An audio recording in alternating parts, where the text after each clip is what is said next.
Go ahead from In Paris. Let me see. I'm trying to make it bigger. Oh, I can do that too. Oh, Here. Um, let's see. because I'm not 60. Yeah, well, you're on a little screen too, aren't you? Yeah. Yeah. Yes, I am. So this works pretty good, right? Yeah, yeah. Yeah. In Paris, an English mother with a sweet 4-year-old girl boarded the plane. Boarded the plane. They sat a few seats away from Baba and the group. The little girl, too, played up and down the aisle, stood near Baba, or held the chair next to him. Baba was not even looking at her or in her direction. He was completely covered. Again, Mehera told him, and he took down the cloth. Baba did not say anything to hold the child's attention or attract her love.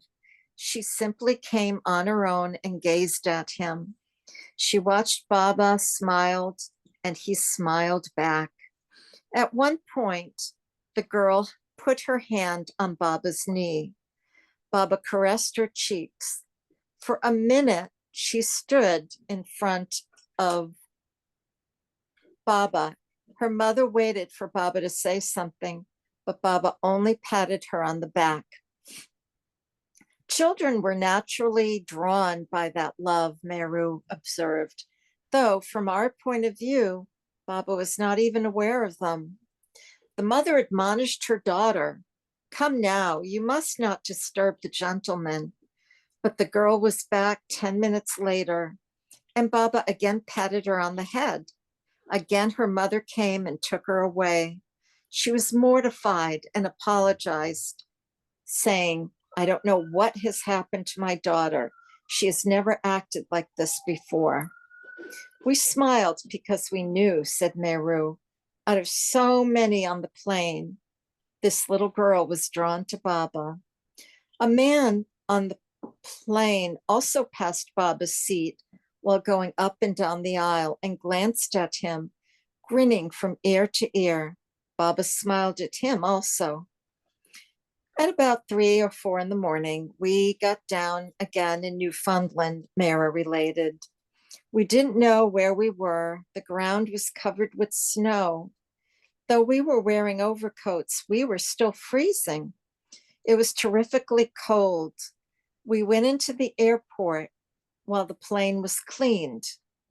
When they reboarded the plane and took off again, Mary noticed Rano, Goer, and Baba talking together, looking very secretive. What's going on? Mara wondered. Tell her, Baba instructed Goher. Are you feeling funny in the head? Goher asked. Do you feel airsick? The flight from Paris had been very bumpy, but even though the plane had been rolling slightly from Newfoundland, Mara, as she mentioned previously, had not felt ill at ease. But such was the power of suggestion that when Goer asked, she did begin feeling nauseated. Baba told Goher to give her Dramamine, and soon the feeling went away. And on the sidebar, most of their luggage was later sent back to India by ship. They landed at Idlewild, now John F. Kennedy Airport in New York, on the morning of 20 April. The women had taken mountains of luggage, packing extra clothes in case of cold weather. Baba had also, at one point, said that he would Whoops. stay Yeah. in the West for a year. An announcement was made that the American citizens would be processed first and then foreigners. Rano, who was looking after the women and their passports, sought permission to go last, as she was traveling with a group of Indians. As they passed through customs, the officer remarked to Rano, "You've got your friends with you, haven't you? Are you going to show them all over the place?" Rano smiled and said that she was. And a great picture Guess who the women on the right are? I have no idea I myself. don't know. I was hoping you'd scroll down and it would be there. Okay, that's Yeah. Phyllis Frederick and Adele Walken, huh? All right. Oh yeah, Phyllis is, we're used to seeing her in videos, more elderly. There she's a young girl. Oh, Yeah. cool.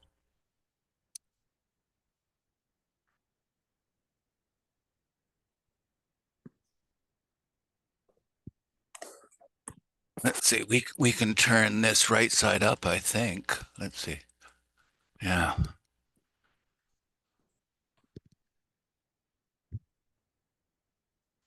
Okay. Scroll down. Another bunny. Oh,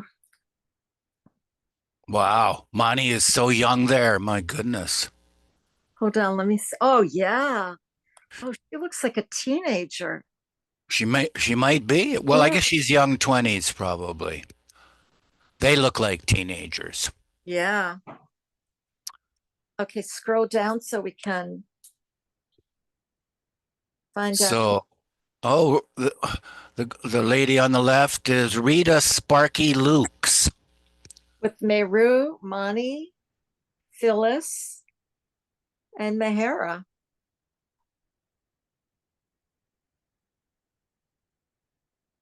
Oh, I gotta Oh, lots of pictures. I gotta turn this one.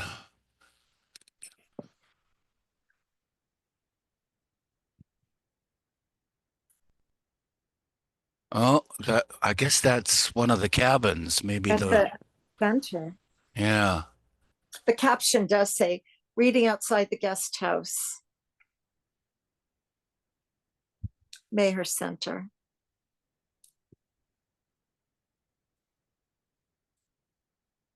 109, Meher Center.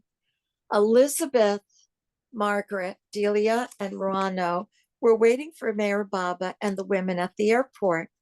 After years of separation, Baba greeted each warmly. Elizabeth drove them through a white tiled tunnel, which Mayra found stunning, though she did not care for the New York skyscrapers. Wow, that must be the Midtown Tunnel, I think it's called. Exactly. It's here on the sidebar, most likely the Queen's Midtown. Margaret had not seen Baba and the girls since leaving India 6 years before. Mara seemed shy, she noticed, only just out in the world. By now, Baba was feeling better, and once they arrived in America, his mood too seemed to improve, at least initially. As they were there, as they were to leave that night by train, Elizabeth had booked rooms at the Hotel Statler across the street from Penn Station. Everyone was busy in their separate rooms, Mara remembered. Monty was coming and going. Delia was there. I made everything ready for Baba's bath, putting out his soap and towel. Baba had a bath or shower and then left. He told us, if you want to bathe, there's a shower here.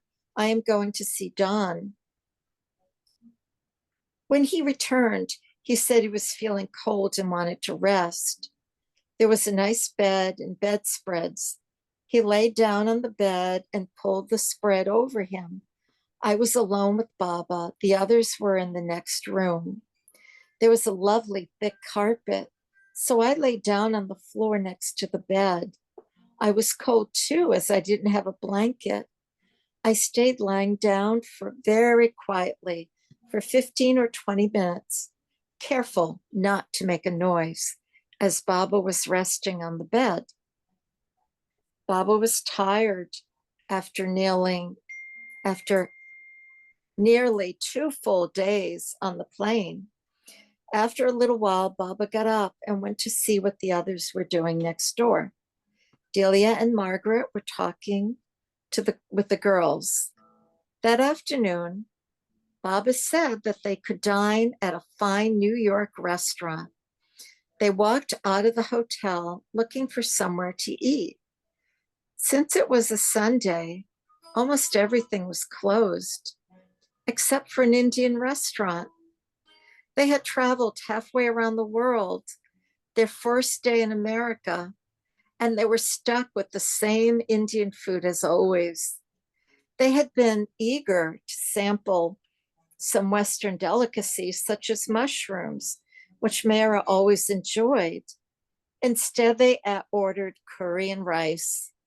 We came so far to eat curry and rice, Mehera observed, disappointed. Baba, too, was perturbed. The over-decorated restaurant looked like a museum. Rana was sitting at the head of the table with two enormous elephant tusks projecting from the wall above her. The sight of this made Mani feel like laughing. Baba, however, was no longer in a good mood, and Mani knew it would not please him if she suddenly started giggling. Unable to stifle her amusement, though, she quickly ducked her head under the table, ostensibly to pick up a fork she had dropped, and secretly gave vent to her feelings. When she had herself under control, she raised her head, a suitably somber expression on her face. Meanwhile, Goher was standing near the window, looking pale. Like Nadja in Marseille, Goher had been feeling land sick, but she had not told anyone. I can't face anything to eat, she said. I feel dizzy. I better stay by the window in case something happens. The proprietor quickly led her to a sink where she vomited. Back at the hotel, she drank some hot tea and felt better. Goher did not even get to have the curry and rice, Mehera commented ruefully. At their hotel, Margaret asked the women to come downstairs again to a florist nearby, as she knew Mehera would enjoy seeing all the cut flowers and plants.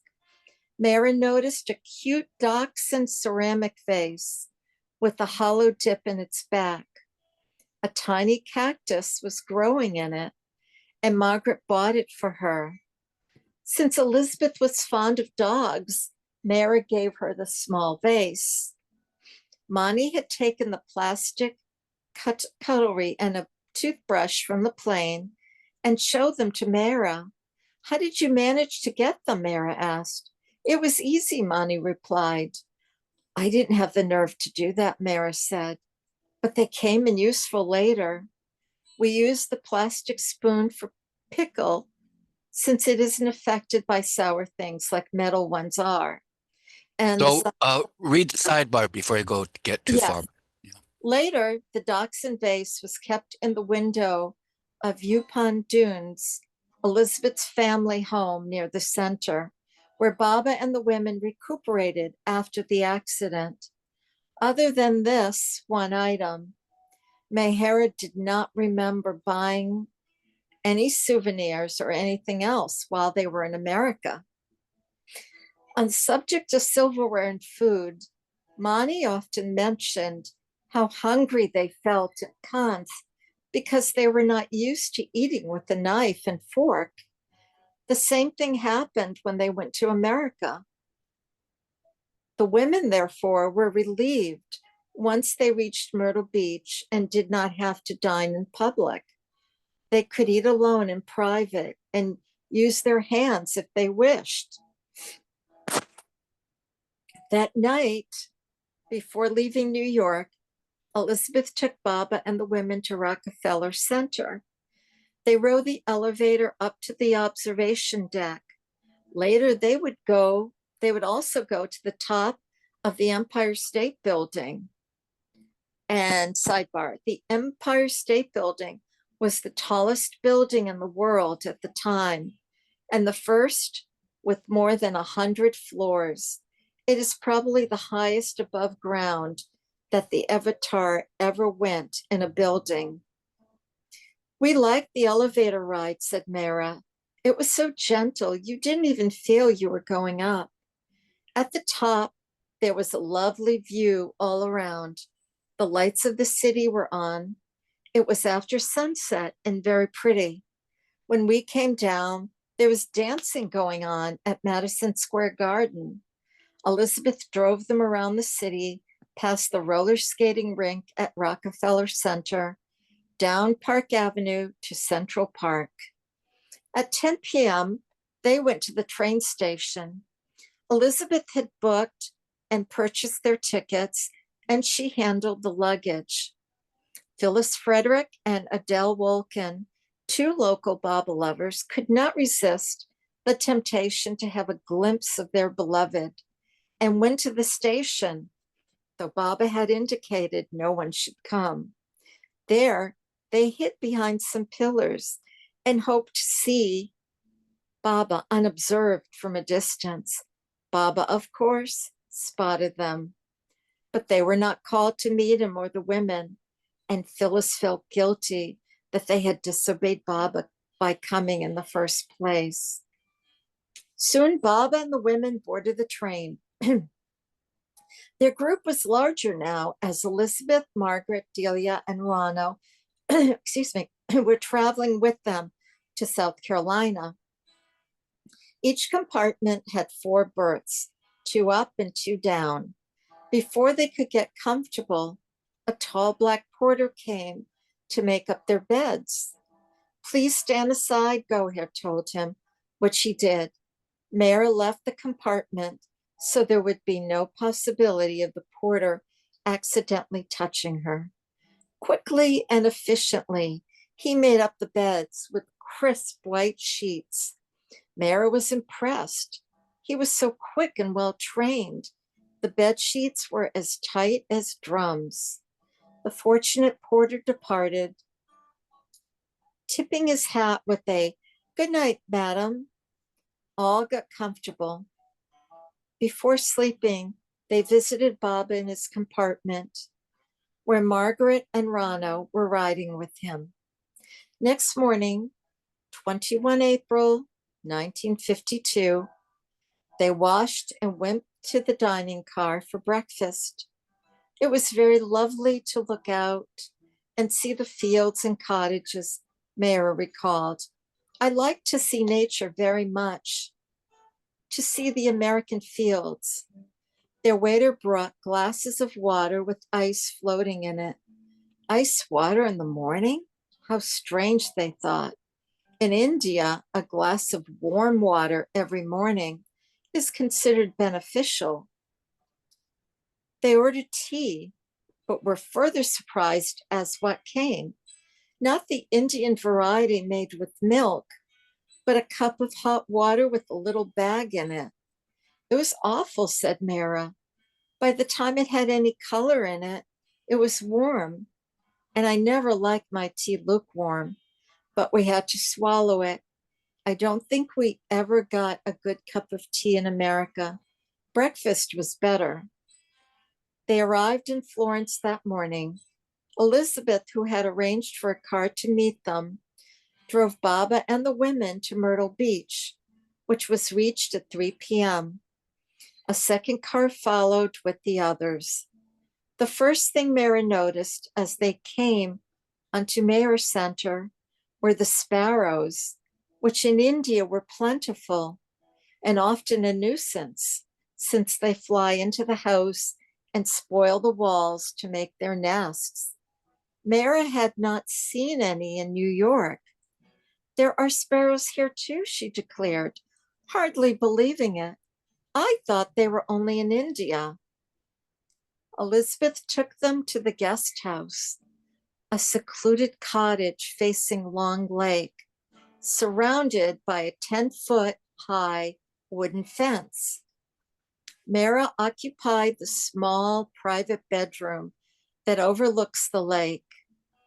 Mani stayed in the adjoining single room, and Goher and Meru shared the room off the spacious kitchen. There was a living room with a fireplace, a dining room, and even hand-operated laundry facilities. A screened back porch contained a 2-person swing, which Baba used. Elizabeth with Norina had put her whole heart in locating and preparing the center for Baba's arrival. She had been waiting for Baba to come for years, Enthusiastically, she told him, Baba dear, you must come and see your house.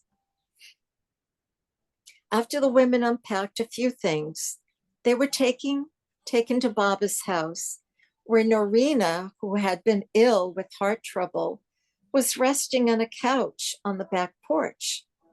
Baba was given a tour of the living room, kitchen, Mandali's room, and his bedroom. Elizabeth pointed out that the house was soundproof so that Baba would not be disturbed. A ping pong table was on the back porch, although Mara and the women never played there with Baba.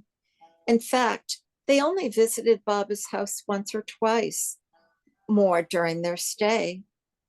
They returned to the guest house where, in the living room, Baba discussed arrangements with Norina and Elizabeth, when to give darshan, and so on.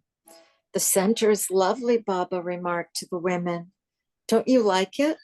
And they replied that they did.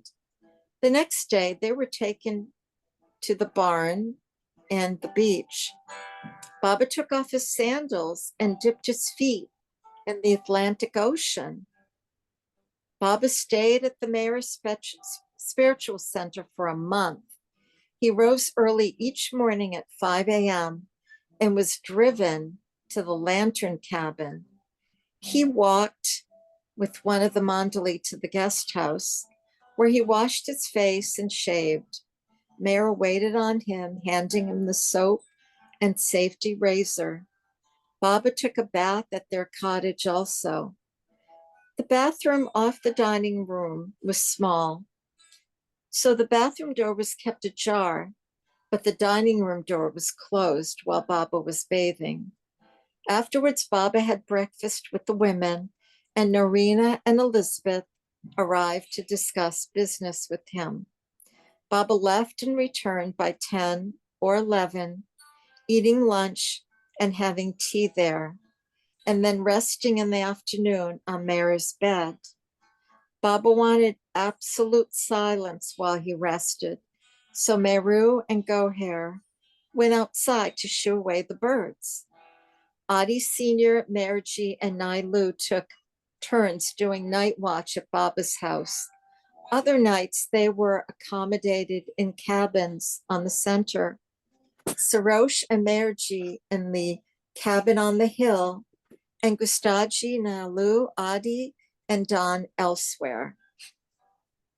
Elizabeth had kept tins of cheese and jars of jam and honey on a shelf in the kitchen of their cabin in case they got hungry.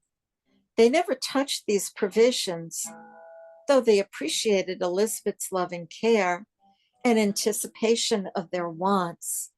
One morning, Baba came and sat at the dining table. He pointed to the shelf and said, See that bottle on the shelf?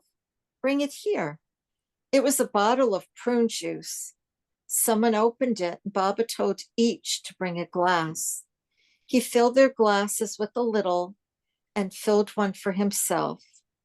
They drank the prasad, and Baba instructed Goer to take a glass of juice to the log cabin nearby, where Norina and Elizabeth were staying. Said Mehera, Baba did this every morning until we had finished all the bottles of juice. Baba gave us this small treat. It was good, as we didn't have such bottled juices in India. Mani loved fruit juice, and for her, it was like a dream come true. Another reason they enjoy their fruit juices so much was that the drinking water had an awful taste. The water on the center was the worst Mehera had ever tasted.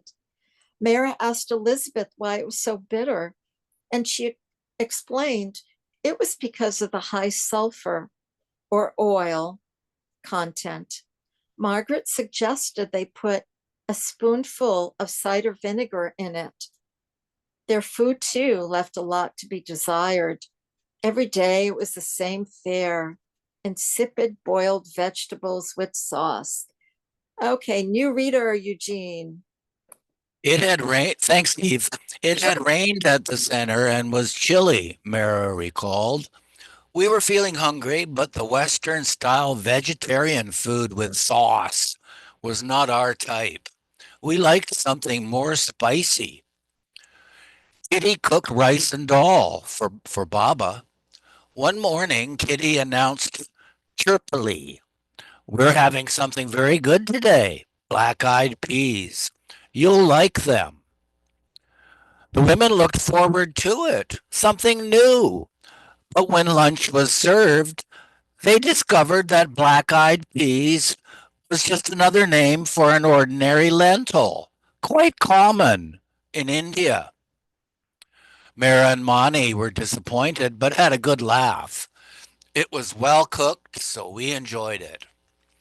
Same thing happened when Kitty said, "We're having corn on the cob for lunch today." All excitedly looked forward to it, only to find that, as Norina had once told them, it was no different from the corn they had in India, although there they roasted it instead. Mangoes from Florida were brought another day, but these two could not compare to the Indian variety. At first, their meals were prepared by a cook who worked on the other side of the center, in the original kitchen. One day, the Mondali smelled the aroma of chicken wafting from the kitchen. Their hopes were dashed when they saw that the cook and his helper were preparing it for themselves. "Can you imagine our consternation?" Mara asked. "When we heard the word chicken, our mouths were watering. Here, the servants were eating chicken, while we got boiled cauliflower." The women were shocked to learn from Rano that the cooks came to work in their own cars. They found it ironic that servants in America rode to work in cars and ate roast chicken before cooking boiled vegetables for the guests. When the cook handed in his notice, Elizabeth's cook, Bessie Graham, took over his duties under Kitty's supervision. Although the women did not care for the menus, they became fond of Bessie. She was a plump black woman whom Mani loved to amuse. The kind of wind up telephone with a handle they had in their cabin to communicate with other cabins reminded Mani of a coffee grinder. She joked about it, and Bessie chortled as she bustled about the kitchen. "Miss Mani," she would say, "you're gonna be the death of me with all this laughter." About their stay at Meher Center, Goher related. "The center was very nice, enjoyable, with our own separate cottage. Baba went to his house, slept, came over to our cottage in the morning to have breakfast with us, then went to the barn, lagoon cabin, or for a private chat with Narina and Elizabeth. We were doing household things. Cooking was done in the main kitchen, but Bessie came and made something in our cabin for us. Mara could move about in the garden, but not go to the cabins or out of the compound. Of course, despite their remarks about the food and water at the center, recollected more in humor than anything else, Mara and the other women were in no way critical or complaining or dissatisfied with the arrangements that Narina and Elizabeth had so lovingly made for Baba and themselves. In general, the women often told such entertaining stories about their lives with Baba and spoke much less about their own personal sacrifices, difficulties, and restrictions, which were many. Ruano was the housekeeper for those staying at the guest house and elsewhere on the center. She ordered the groceries and supervised the cleaning, though she was close to 80 at the time. As noted elsewhere, Mara enjoyed Ruano's company. She was fun to be around, sweet and happy-go-lucky in nature. Ruano entertained Baba in their cabin, slapping her hands on her knees and making the sound of horses galloping. Here is a riddle, she once asked Baba. What is it that Luke has before, Paul has it after, girls have it, boys never have it, and poor Miss Mulligan has it twice in the same place? The answer? The letter L. Ruano amused Baba, Mara said, and he liked her company. I also liked her very much. When she was at our cottage at the center, she sat outside and smoked her cigar. She made a knitting case for our knitting things and gave it to me in Myrtle Beach. Narina, as mentioned, was not well during our stay. When Baba was with us in the garden at the guest house, he wanted Narina there too. He told Kitty and me to bring her once to help her. We went to the log cabin and told her, Baba wants you. We helped her get dressed. Slowly, slowly. Kitty helped her put on her sandals and a scarf. Kitty always liked to walk fast, but Narina was going slowly. I was guiding her. Kitty thought there was no need for her to hang back. She didn't have the patience. She went to where Baba was. We were walking. Halfway, Narina turned to me and said, Mara, you'll always remember me, won't you? How she must have felt inwardly. Something told her that she was going to die. I said, Yes, of course, Narina. We remember you, and I will remember you.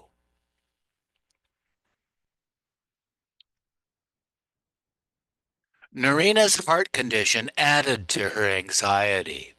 On 28 April 1952, Baba mentioned it to Adi Sr., remarking that Narina's restlessness was increasing to the point of it being a source of distraction. Only a few other women, Western women, were staying on the center to give the women company. Delia was one of them, but she was terrified of snakes. When walking, she was so cautious, always looking on both sides. The women asked her what was wrong, and she replied, There are more snakes here than in India. Once, while crossing the bridge, they did see a water moccasin slide into the water. Another day, Ronald whacked a snake that had come in front of them. They were surprised when it broke into pieces. It was a quote unquote glass snake, they were told. Don killed another type of snake one morning and placed it on Delia's breakfast plate. Thinking it was a rubber snake and she was being made the butt of yet another practical joke, she laughed good naturedly. Delia, it's real, someone told her. She touched it to confirm this, then gave a loud screech, almost falling off her chair, and ran from the room. Who did this? Delia demanded. She was angry and upset, and Dawn had to confess. Although the women spent most of their time in their cabin, Baba did take them out for walks. We took walks with Baba to the lake or through the forest, Mara recalled. I am very fond of nature, beautiful scenery, or beautiful places. I don't care much for the sea or vast expanses of water. After some days, it's too monotonous and noisy so close to the water with the waves coming in. To be a little bit away and then go to swim or pick up shells, that's better. Mara saw dogwood and magnolia trees in bloom for the first time on the center. They saw a cardinal, too, and Kitty told them what kind of bird it was. They had seen one once before in northern India and always wondered what the name was. Said Delia, it was a happy, relaxed atmosphere. Mara and the other women loved the center and knew that Baba loved it. We used to play croquet with Baba and go on long walks on the beach. But whenever we were all together, although Mara was always kind and considerate with everybody, you knew that she had this special relationship with Baba. In the early part of our stay, Meru remembered, the weather was cool and wonderful. We loved to snuggle under the lovely warm blankets at night, and even in the afternoon. But after it rained, it became hot and humid, and stayed that way most of the time. The summer heat was creeping up, and some days were oppressive because of the overcast skies. They had just gone through summer in India and now faced more months of summer in the West. One day, Margaret took the girls to the lake to teach them how to row. Baba and Narina came to the boathouse with them. Mera, Mani, and Meru went out with Margaret first, and she demonstrated how to use the oars. They rowed halfway round the lake and came back. Margaret had taught us to swim, so we were happy to learn rowing also, Mara said. The next day, Mera, Mani, and Meru were out in the garden of the guest house and decided to go for a boat ride on their own. All three took turns rowing. They were in the middle of the lake when Baba came and stood on the bridge watching them. He walked down by the boathouse and clapped. Come back, he motioned. The women quickly tried to turn the boat around. How do we turn? They asked each other frantically.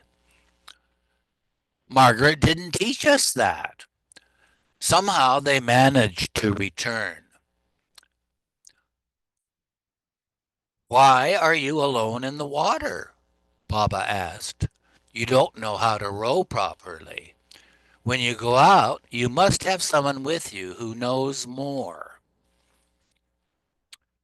Margaret taught us, Mara said.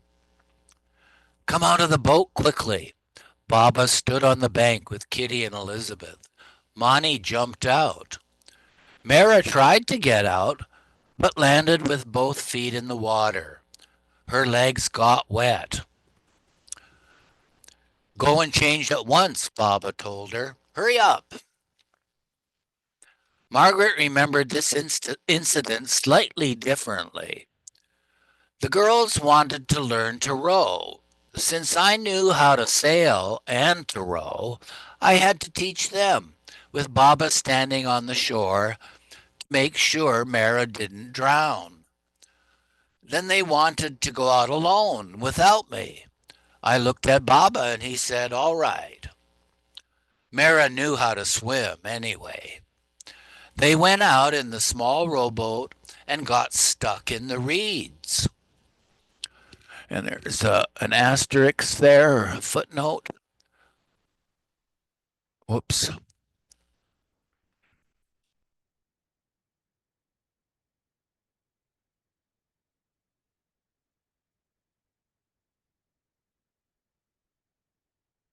Sorry, I hit the wrong key.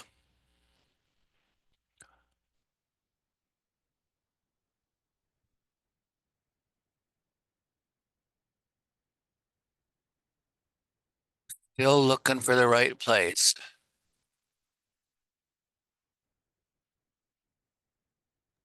You passed some lovely pictures. Yeah, we'll get to them anyway. Yeah. Um,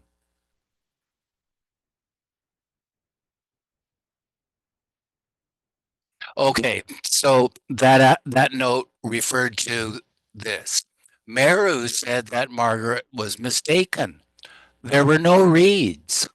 We rode till Baba's house came into view and then came back. They went out a third day also with Delia.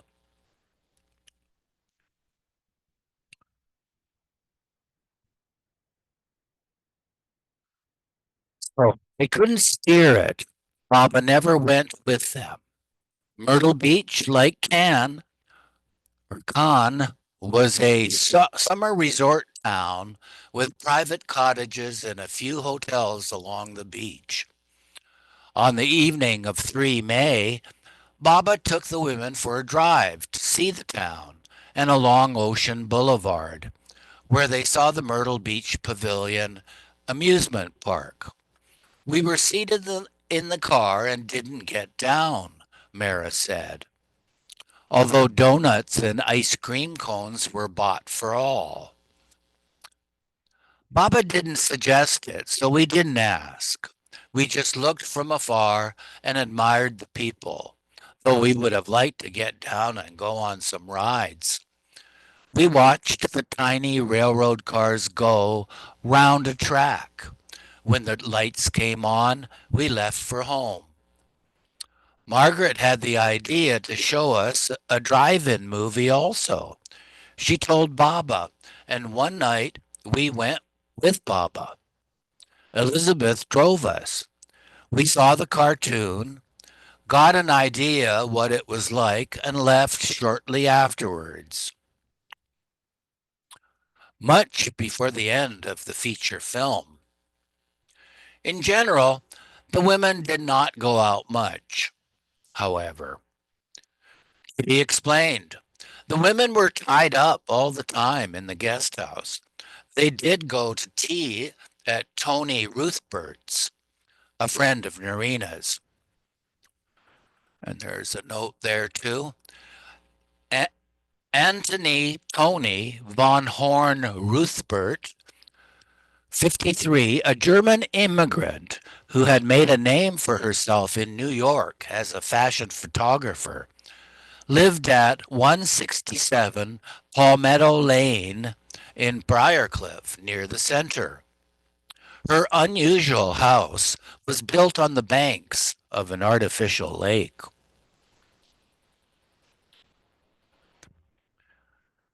So Tony Ruthberts was a friend of Narina's, and on 1 May to Brook Green Gardens, a 300-acre garden and wildlife preserve, which Baba too visited on a subsequent trip to Myrtle Beach.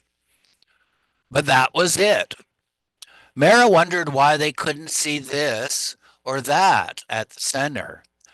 But it was because we were afraid it would not be what Baba wanted. Mara was in such strict seclusion then. Baba was very strict on the center. Lattice fencing had been put up around part of the guest house to ensure privacy, and no man was allowed to pass by there. And the footnote says, after Mehera's stay, the guest house is one of the cabins at Meher Center kept exclusively for women guests. Men are not allowed to stay there or to enter its compound. We had to be so careful. And after the accident, Mehera had no wish to see anything. Ronald had been so busy when they first arrived in America that she had not even telephoned her relatives, but she did so from Myrtle Beach.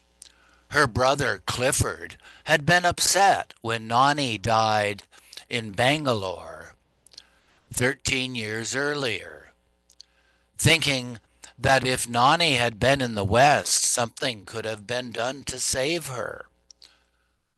Ronald asked Don to write a letter to Clifford explaining that they had done all they could medically. And the sidebar says Nani had hardening of the arteries, which resulted in a heart attack. Her ashes were reburied in a family plot in Maryland, next to her late husband. Although Rano's relatives were not Baba lovers, Rano had requested Margaret, when Margaret moved to America, to visit them in New York, and the family had become quite fond of her. Before this trip, Cliff had written demanding Nani's ashes. Rano had been in tears that Nani had to be dug up and taken back to America. But Baba had told her not to worry at all. She had brought the urn with her. Now she asked Baba how long she could have to visit her family. You decide, Baba said. This was a quandary. If Rano stayed too long, Baba would have said, oh, you want to be with them more than with me. If she went only for a few days, the family would say, why did you bother to come at all? So Rano said, 15 days for the 15 years I've been away, but not including traveling days. Baba agreed, but said the 15 days must include travel time as well, which shortened the time by 2 or 3 days, as she was going by train. Before leaving, Rano said, only one thing I ask, Baba. What is it? No restrictions while I'm away. Baba granted her this. On 27 April, Rano left to see her brother and his family. And there's a footnote there. Oh, where'd it go? Oh, here it is. Rano was concerned that Baba might say no alcohol or impose some dietary restriction.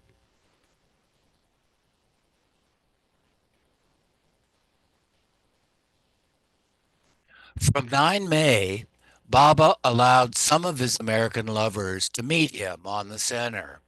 Ivy Deuce and her daughter, Charmian, whom Mehera and the other women had met in India 4 years before, arrived from New York, but stayed at a hotel. One day, Charmian saw some rabbits in a pen. She brought one to the center to show Baba, and he and Mehera held it as she took a photograph. The two women, Phyllis Frederick, 37, and Adele Wolkin, 34, who had come to Penn Station to see Baba, finally had their opportunity to meet him in Myrtle Beach. Both had known of him for almost 10 years through close contact in New York with Nadine, Norina, and Elizabeth. They met Baba for the first time on the 10th in the lagoon cabin. After their interviews, Baba gestured that they should meet Mehera. They walked over the bridge to the guest house. Second to meeting Baba, Phyllis recalled later, meeting Mehera was the next best thing. From that day onwards, Baba called Phyllis and Adele to the guest house in the evenings to be with the women. It was a thrill for them to be Baba's guests, to be included in this intimate group. Their first precious taste of being with Baba and the women on an intimate level. Phyllis and Adele also accompanied Baba and the women on early morning walks to the beach. I am glad I took a feminine body this lifetime, Phyllis said. I had heard of Mara, but to see Baba in relation to Mara and how he treated her and how she was so absorbed in him was wonderful. Baba said she was the purest soul in the universe, and it clearly showed in her love for him. Baba turned to Phyllis at one point and said, Phyllis looks to me Egyptian. Perhaps, she speculated, Baba was recalling one of her past lives. Immediately after lunch the following day, Baba again called Phyllis and Adele to the guest house. They had brought cloth for saris and other gifts for the women.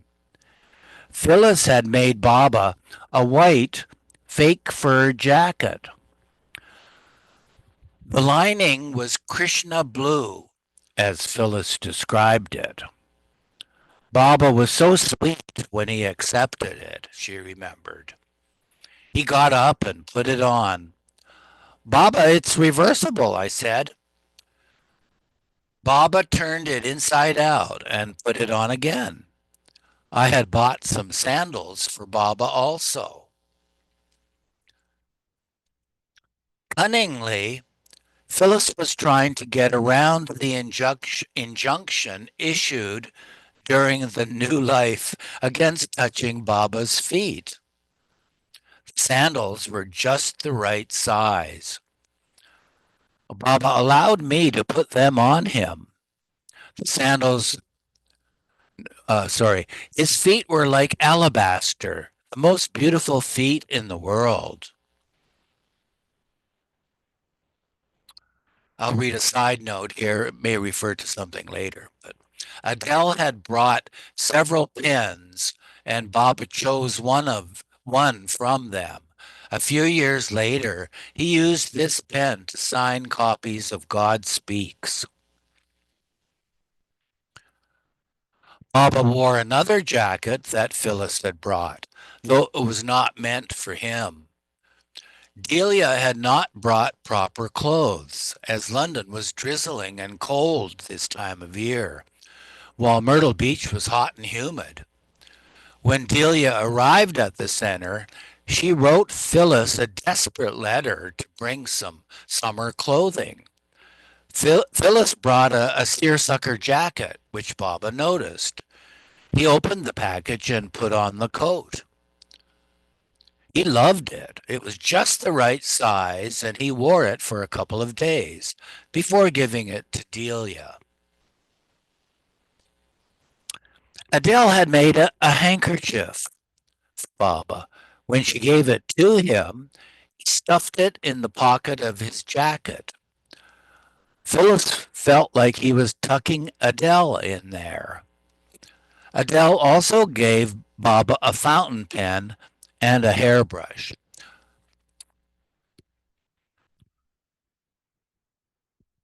Others who met Mara for the first time included Ella Winterfeld, Beryl Williams, and Jean Shaw, and her daughters.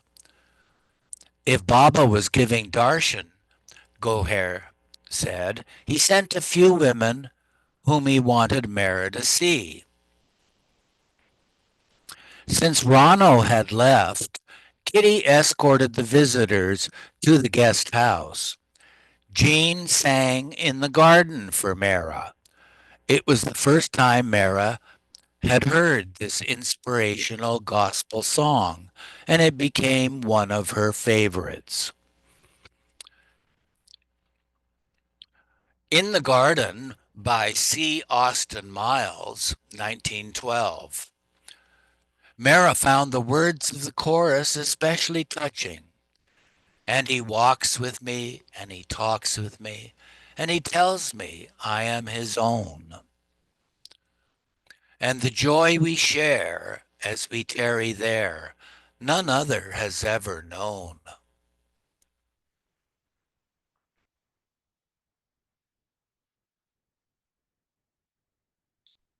Since Rano had left, whoops, I read that already. The ladies are so sweet, so angelic, Jean wrote after meeting them. Personification of beauty, grace, kindliness, and purity. It was a joy to meet them, and I felt love for each one, especially Mehera.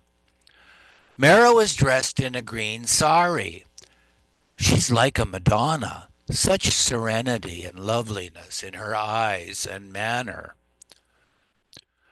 Just as the visitors were about to leave the guest house on the 10th, Baba walked in.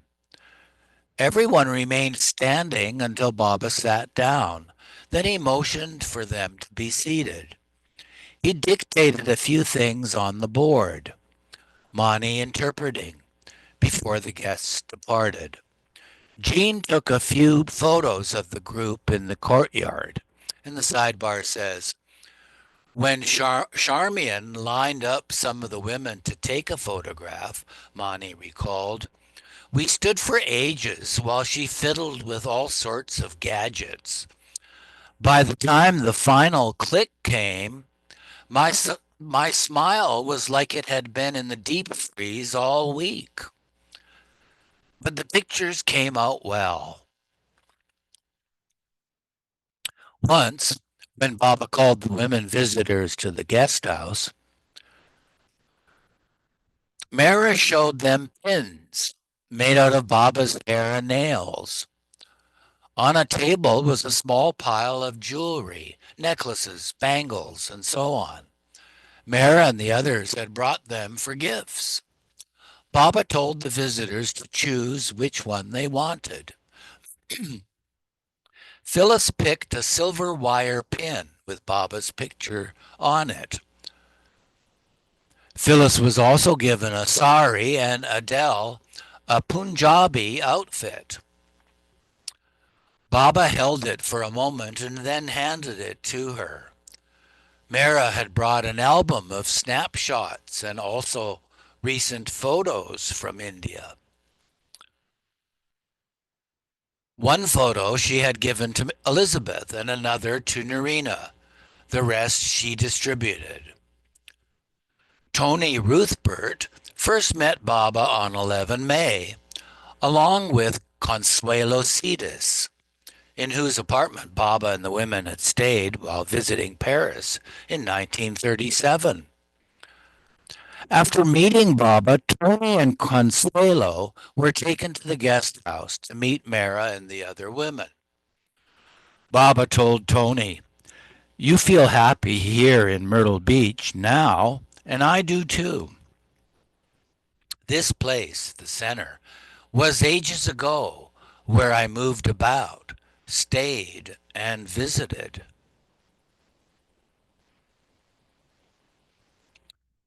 Tony said, I am only happy when I can do something for people. Isn't even a hospital here. Baba said, yes, we must do something, but something that would really make people happy. Not the apparent passing happiness, but real lasting happiness. You are connected with me, and Consuelo, too, has long connection with me. So I will explain this selfless work.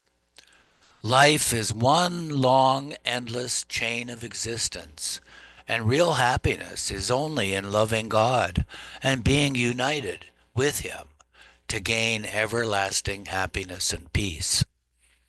So, the greatest service one can render to humanity is to make them feel this reality. Baba went on to explain the true meaning of selfless service.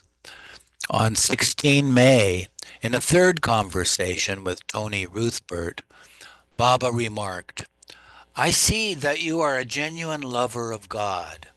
In this country, unfortunately, the youth are not taught about spirituality. Youth doesn't even get ethical education. America now leads the material side of the universe and has such infinite possibilities that it can lead the world spiritually if awakened. Be sure of one thing: America is destined to lead the world spiritually. Balkalchuri in Lord Meher Online, page 3082, Tony and her husband later established a Ruth Burt Scholarship to assist those young people who are primarily motivated by spiritual values. A public darshan program was held in the barn on 17 May from 7 a.m. to 7 p.m. Mara and the other three Indian women did not attend, but stayed in their cottage. We would have been a distraction, Mara explained. People should concentrate on Baba. And besides, we had already seen the barn. On 17 May 1952, Mani wrote to her brother Jal. Many people came to see Baba. Actually, when Baba saw all these people, he was not feeling well and looking thin and tired to us. But it was wonderful the way all the people were emotionally touched, and therefore it was very satisfactory. Baba sent Ella and Jean to keep them company. A number of other women also came to see them. Three of Margaret's female ballet dancers, Ella Massey, Myrna Balin, and Zebra Nevins, were sent to the guest house after meeting Baba. Mara told them stories and showed them the album of photos she had brought. They loved the photos of Baba feeding the goat, and Mara gave each a different picture. Zebra kept asking, Can I have that one? Can I have that one too? Mara happily gave her the ones she wanted. Myrna, who had come to the center with her fiance Bob, was sad because she did not feel Baba's love. At the guest house, she complained with tears in her eyes. Everyone is feeling Baba's love. I'm not feeling anything. Mara was touched by her story, and she and the others assured Myrna, You will feel it. It is not your time right now. Maybe afterwards. They gave her some tea and she felt better. When Mara mentioned the girl's feelings to Baba that night, he commented, What am I to do? She kept looking back at her fiancé. She was so bothered about him that she was not looking at me. When I was physically present, she should have been thinking of me. Instead, she was thinking of her beau. But he added, Tell her to come back when I return to America and she will be able to love me more. Later, Mara told the young woman, Whenever Baba is present, You should rush to him, concentrate exclusively on him, and take full advantage of the opportunity of being in his presence. Myrna did come to feel Baba's love, and after Baba returned to India, she sent him a pair of Oxford style dark socks with a diamond pattern that she had knitted. Not every woman who came for Baba's darshan was fortunate enough to meet Mera. Peggy Muir met Baba, but did not meet Mera directly. Ivy Deuce pointed Mara out to Peggy one day as the women were on their way to the beach. Look, there go the girls, Ivy said, and Peggy caught a glimpse of them through the trees.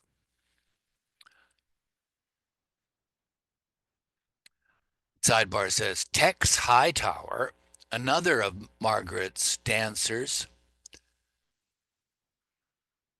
who had accompanied the girls, was waiting for them on the center.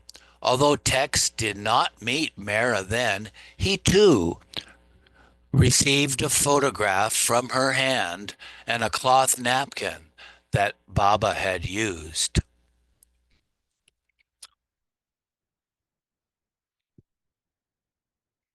A few days after the public darshan, Baba told the Eastern women that they would go for a walk. He gestured this by touching his leg, which meant walk. None of the Westerners went with them. They walked through the forest. Baba wanted them to feel relaxed and enjoy the quietude. They were to leave for California soon. It was a very lovely, thick, and beautiful forest, said Mara. Baba's beautiful atmosphere of love was felt there.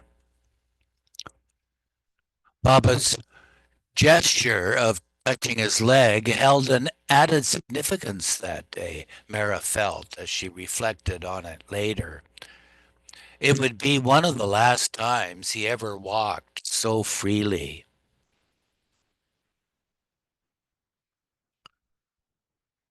Mara and Monty on the lake, rowing.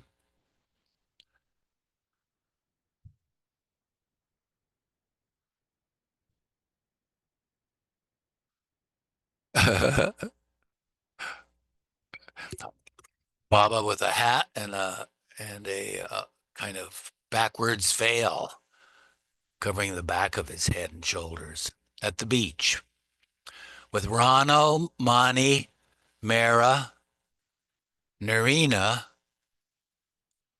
Meru, Delia, and Goher, taken by Phyllis Frederick.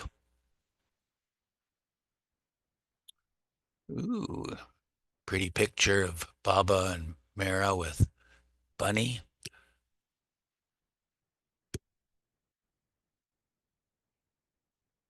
Okay, here's a good place to start next week. Chapter 110, Blood on American Soil.